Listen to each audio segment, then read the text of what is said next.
Hello guys! Hello, this is for Virgo. Virgo, tingnan natin kung anong karma ang posibleng darating sa'yo. Bad or good karma ba yan? Blessing ba yan? Lessons ba yan? Justice ba yan? Or whatever man siya. Tingnan natin. Virgo, thank you sa lahat ng Virgo na nandito sa aking channel. Please like, share, and subscribe guys. Kapalaran 888. Okay? Virgo. Okay. Page of Swords, Hangman, and then Three of Cups para sa mga Virgo friends natin. Okay, this is air signs, Gemini, Libra, and Aquarius. Wow, water sign. Okay. Ang nakikita ko sa'yo dito, meron ditong Virgo na siguro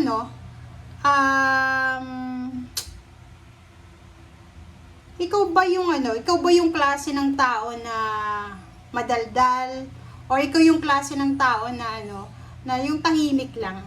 Kasi dalawang klase dito ng dalawang klase siya ng situation. It's either isa ka sa mga madaldal na Virgo, or ikaw yung isa sa mga pinakatahimik na Virgo. Ang nangyayari dito, or sinasabi ng baraha sa'yo na kung madaldal kang Virgo, huwag kang madaldal ngayon. Okay? Or, sorry.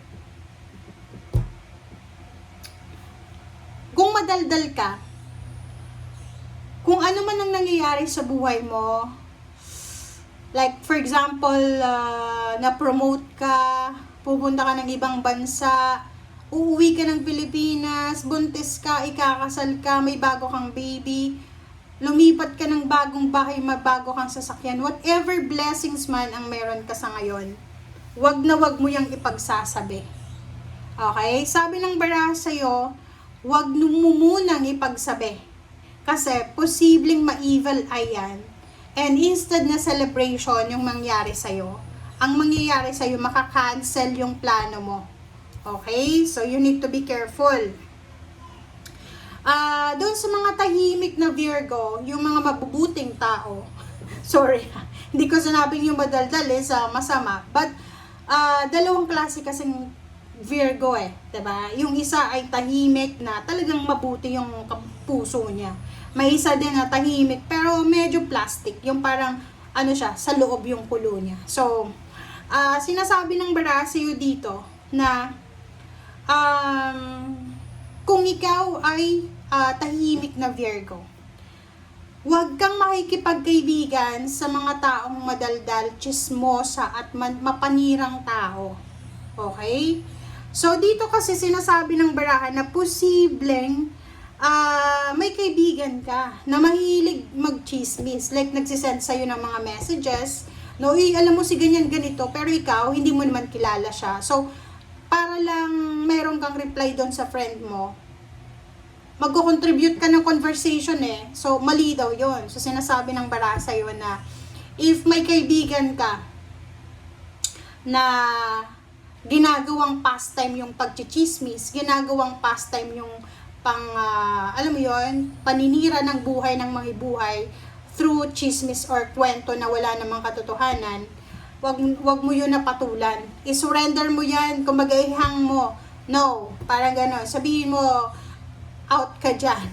Sabihin mo na, kasi alam mo ba, may mga tao kasi hindi sila naniniwala sa kasabihan na pag masyadong mapanira yung tao, minamalas yun. So, pag may ganon, may mga tao na nagsasabi sa'yo na, oy, alam mo si ganyan-ganyan, o sinisiraan, para hindi ka makasama or hindi ka madamay sa kamalasan ng taong nagkukwento na yon, ibahin mo yung kwento or mag-log out ka na lang, di ba? Huwag ka nang mag-reply, i-delete mo na lang lahat ng messages niya. Okay? Kasi dito sinasabi ng baraha sa'yo na there's a group of friends na panay paninira sila ng tao. And ginagawa nilang pastime parang celebration May ganun diba? May klase ng tao, pwedeng ikaw yan, pwedeng ikaw yung subject ng, like, sa loob ng trabaho, ikaw yung pinag-uusapan, or pwedeng sa loob ng community, ikaw yung pinagkikwentuhan. So, sinasabi ng baraha sa'yo dito na huwag kang makikipagkaibigan sa mga taong yan. Kasi sila yung mga bad friends, sila yung mga tao na dadalhin ka nila sa kasalanan. Okay? So, yun lang. Okay? So, depende yan kung sino ka dito. Dalawa kasing klase ng Virgo, guys. Okay? Hindi lang iisa. Dalawang klase. Kaya nga makikita mo may introvert tsaka may extrovert na Virgo. Okay? Hindi naman lahat tahimik lang. May iba madaldal, may iba chismosa, yung iba naman mabait, yung iba matalino, yung iba naman hindi matalino, parang ganon.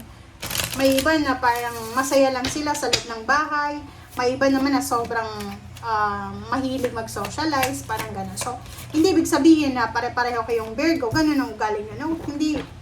May kanya-kanya kayo na ugali. Okay, Garnet. Purification. Oh, yun yung kailangan mo dito, Virgo. 'Di ba? Sabi ko na sa'yo eh. Purification and detoxification. It's time to release physical and energetic toxins from your life. Oh, kaibigan, kakilala, or kung sino man to na nagdadala sa'yo ng stress sa buhay mo. Mga chismoso, chismosa, taga-balita, na kung ano-ano. Alisin mo na yan kasi makakadamay ka sa mga kamalasan na mas makukuha nila. Kasi maraming mga tao yung hindi nila naiintindihan. Sa tarot, guys, ganun. Kung ano yung sinesend out natin, nasa science din yan, di ba? Law of action and interaction. Tama ba ako? Di ba? So, kailangan na kung positive yung sinesend out natin sa universe, expect positive result. Pero kung negative din yung papasok. Okay? O, darating. Sapphire, easy does it. Diba? So, dito sa easy does it na to, sinasabi si Virgo na yung health mo daw, yung happiness mo, yung abundance mo, kailangan kalma ka lang, relax ka lang. Huwag kang masyadong ma-stress, huwag kang masyadong ma-depress sa kung ano man na, like, kung may mga pinagdadaanan kayong mga health issues, emotional issues, or financial issues, ano mo lang yan, go with the flow lang, huwag kang masyadong ma-stress. And last card natin dito sa second deck is passion and purpose. So, dito sinasabi ng baraha sa'yo na ituloy mo lang yung inspiration mo and motivation mo. Kasi makukuha mo rin yung talagang para sa'yo. Sa tamang panahon, sa tamang pagkakataon. Walang dapat na i-rush, walang dapat na ipagmadali.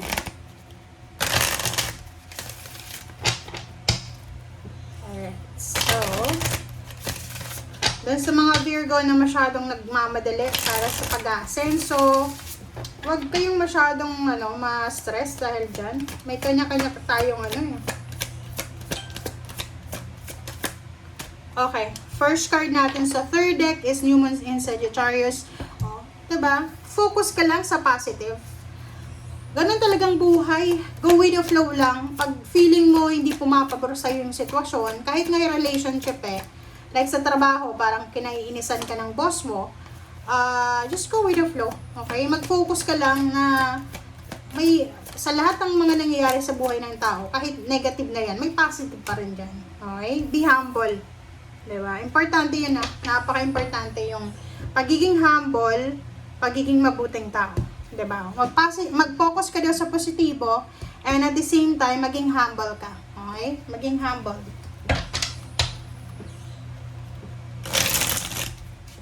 Yung humble na yan is hindi naman lahat ng Virgo kailangan maging humble. Kasi may humble na talagang Virgo. May mga Virgo na sobrang yabang. May mga Virgo na hindi ko alam kung bakit gano'n yung Virgo.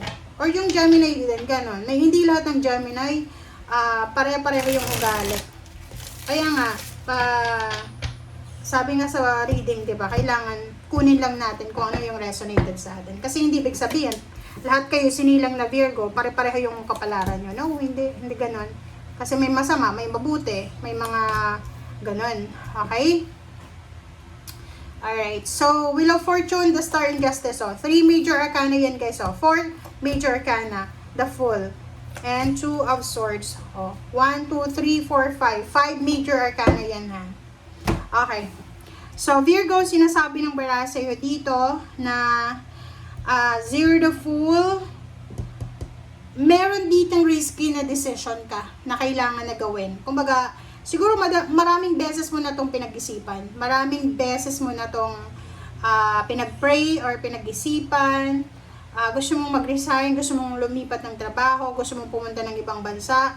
Marami kang plano. Medyo risky siya. But, nakikita ko sa'yo dito na medyo nagdadalawang isip ka. Which is, yun yung pagdadalawang isip mo.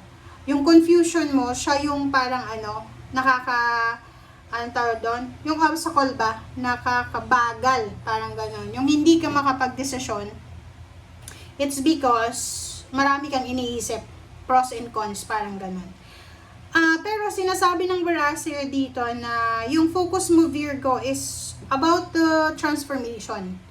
Transformation ng buhay mo.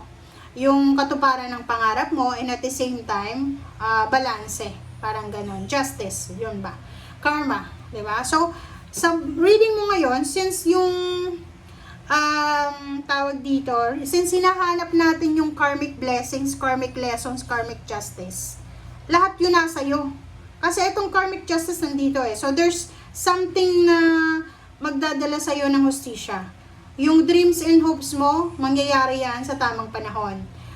Yung Wheel of Fortune, iikot yung mundo, iikot yung mundo mo, iikot yung fortune mo, iikot yung taon, iikot yung araw. So, sinasabi ng baraha na yung past experiences mo, marami kang lessons doon na dadalhin ngayon na makakatulong siya para mabago yung takbo ng buhay mo, matupad yung pangarap mo, and makuha mo yung balanse sa buhay mo. Okay? Thank you guys. Bye!